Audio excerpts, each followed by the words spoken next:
বাংলাদেশের টি-20 বিশ্বকাপের স্কোয়াডের ক্যাপ্টেন লিটন কুমার দাস, জায়গা হয়নি সাব্বির রহমানের, জায়গা হয়নি রিপন মণ্ডলের। নাজমুল হোসেন শান্ত সেঞ্চুরি করার পরেও কিন্তু তাকে নিয়ে কোনো আলোচনা হয়নি। জায়গা পেয়ে গেছে সাইফুদ্দিন।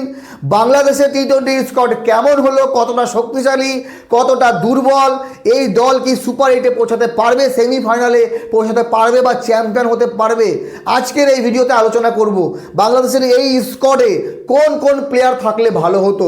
সাব্বির রহমানকে না নিয়ে বা রিপন মণ্ডলের মতো একজন বোলারকে বিশ্বকাপে না নিয়ে বাংলাদেশ ক্রিকেট বোর্ড কোনো ভুল করলো না তো? বাংলাদেশ ক্রিকেট বোর্ড যে স্কোয়াড ঘোষণা করেছে মোটামুটি সুরক্ষিতভাবে, কোনো তর্ক বিতর্ক যাতে না হয় সেই রকম দিকে গেছে। একটু হার্ড ডিসিশন নিতে পারতো বাংলাদেশ, যে আমরা একটা রিস্ক নিচ্ছি এই প্লেয়ারকে নিয়ে, খেলাবো, নতুন প্লেয়ার ভালো কিছু করবে, সেই জিনিসে কিন্তু বিসিবি যায়নি। যতটা আশা করা গিয়েছিল বাংলাদেশের কিছু পরিবর্তন আসবে, রিপন মণ্ডল বা সাব্বির রহমানের মধ্যে একজন জায়গা পাবে, সেটা কিন্তু হয়নি। চলেন আলোচনা করি বাংলাদেশের স্কোয়াড কেমন হলো। যেখানে ক্যাপ্টেন লিটন কুমার দাস কিন্তু স্কোয়াড থেকে জায়গা হারালো জাকের আলী অনিক, সৌম্য সরকারের কোনো জায়গা হলো না বিশ্বকাপের স্কোয়াডে। আশা করা হচ্ছিল সাব্বির রহমান টি-20 বিশ্বকাপে নেওয়া হবে তাকে, কিন্তু তার জায়গা হয়নি। এমনকি রিপন মণ্ডল দুর্দান্ত বোলিং করছে বিপিএলে, রিপন মণ্ডলকেও একবার হলেও চিন্তা করা হতে পারে বিশ্বকাপের স্কোয়াডে, কিন্তু এদেরকে নেওয়া হলো না। কেমন হলো বাংলাদেশের এই 15 সদস্যের স্কোয়াড? এই দল নিয়ে বাংলাদেশ বিশ্বকাপে কেমন ফল করবে? বাংলাদেশ যে গ্রুপে আছে সেখানে ওয়েস্ট ইন্ডিজ আছে, ইংল্যান্ড আছে, ইতালি এবং নেপাল। সেখানে বাংলাদেশ কি সুপার 8-এ পৌঁছাতে পারবে? সুপার 8 কাটিয়ে বাংলাদেশকে সেমিফাইনালে পৌঁছাতে পারবে? আলোচনা করব আজকে বাংলাদেশের স্কোয়াড নিয়ে। Liton Kumar Das captain, Saif Hasan vice captain, Tanzid Hasan Tamim, Parvez Hossain Emon, Shamim Hossain Patwari, Nurul Hasan Sohan, Rishad Hossain, Sheikh Mehedi Hasan, Nasum Ahmed, Taskin Ahmed, Mustafizur Rahman, Shoriful Islam, Saifuddin, Tanzim Hasan, Shakib এবং তৌহিদ হৃদয়। এই 15 সদস্য নিয়ে বাংলাদেশ বিশ্বকাপ খেলতে যাবে। প্রথম একাদশে কারা কারা থাকবে আজকে একটু আলোচনা করব। তবে বিসিবি একদম সেফ গেছে, কোনো রকম তর্ক বিতর্ক যাতে না হয়। বিপিএলে যে পারফরমেন্স, সেই পারফরমেন্স দেখে আমার মনে হয় না বিশ্বকাপের স্কোয়াড ঘোষণা করেছে। বিশ্বকাপের এই স্কোয়াডটা মোটামুটি ওই একই রকমের, শুধু সাইফুদ্দিন প্লাস পয়েন্ট।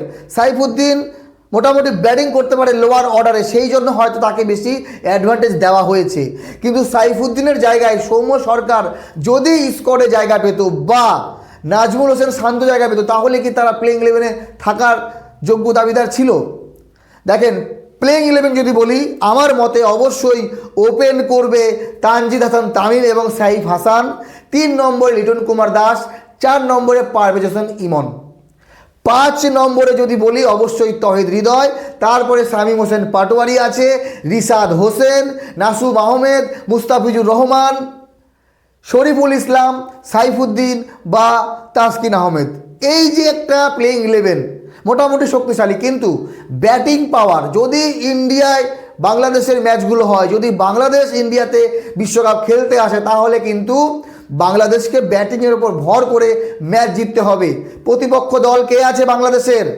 নেপাল এবং ইতালি। এদেরকে হারানো বাংলাদেশের জন্য কোনো ব্যাপার না, কিন্তু কঠিন প্রতিপক্ষ ওয়েস্ট ইন্ডিজ এবং ইংল্যান্ড, এই দুটি দলের ভেতরে একটি দলকে হারাতে হবে বাংলাদেশকে। যদি বাংলাদেশ নিশ্চিত করে যে আমরা সুপার 8 খেলবো, সুপার 8 হবে আরও টাফ, 20টি দলের খেলা।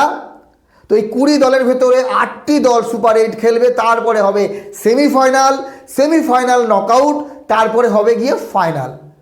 তো বাংলাদেশের ক্রিকেট দল টি-20 দলের সেই রকম কোনো উপলব্ধি নেই বিশ্বকাপের মঞ্চে। এই দলটা আশা করি ভালো কিছু করবে। বাংলাদেশের বোলিং নিয়ে কোনো সন্দেহ নেই। মুস্তাফিজুর রহমান, তাসকিন আহমেদ, রিশাদ হোসেন, শেখ মেহেদি হাসান, নাসুম আহমেদ, শরীফুল ইসলাম, কোনো সন্দেহ নেই বাংলাদেশের বোলিং ভালো। শুধু সমস্যা ব্যাটিং। এমনটা নয় যে বাংলাদেশের ব্যাটসম্যানও খারাপ, কিন্তু ব্যাটসম্যানদের পারফরমেন্স ধারাবাহিকতা থাকে না। কোনো এক ম্যাচে যে কোনো একজন ব্যাটসম্যানই ভালো খেলে, বাকিরা 5, 6, 7, 8, 10 করে আউট হয়। এই জিনিসটাকে যদি কন্ট্রোল করতে পারে বাংলাদেশের ব্যাটসম্যানেরা, টপ অর্ডারে 5 জনের ভেতরে 2 জনকে মিনিমাম 30, 40, 50 করে রান করতে হবে। আর ভারতের মাটিতে 180-90 রান তো করতেই হবে যদি ইংল্যান্ড এবং ওয়েস্ট ইন্ডিজের এখানে ম্যাচ জিততে হয়।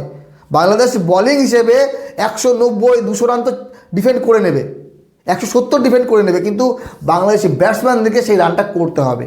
বাকি আপনাদের মতামত জানাবেন। বাংলাদেশের এই স্কোয়াডে সৌম্য সরকার, সাব্বির রহমান, রিপন মণ্ডল, নাজমুল শান্তর ভেতরে কাদের জায়গা হওয়া উচিত ছিল? জাকের আলী অনেককে বাদ দেওয়া হয়েছে, তাতে আমার বিন্দুমাত্র আফসোস নেই, কারণ জাকের আলী যে পারফরমেন্স করেছে তাতে তার জায়গা না হওয়াটা স্বাভাবিক। বাকি আপনাদের মতামত জানাবেন, কেমন হলো এবারের স্কোয়াড, বাংলাদেশের টি-20 দল কি সফলতা পাবে, কতদূর পৌঁছাবে, সেটা কমেন্ট করে জানাবেন। শুভকামনা রইল, all the best. Bangladesh cricket team বিশ্বকাপে ভালো কিছু একটা পারফরমেন্স করুক। ক্রিকেট যে বাংলাদেশ বহুদিন ধরে খেলছে তার একটা ফল বাংলাদেশ যেন পায়। ভালো থাকবেন, ধন্যবাদ।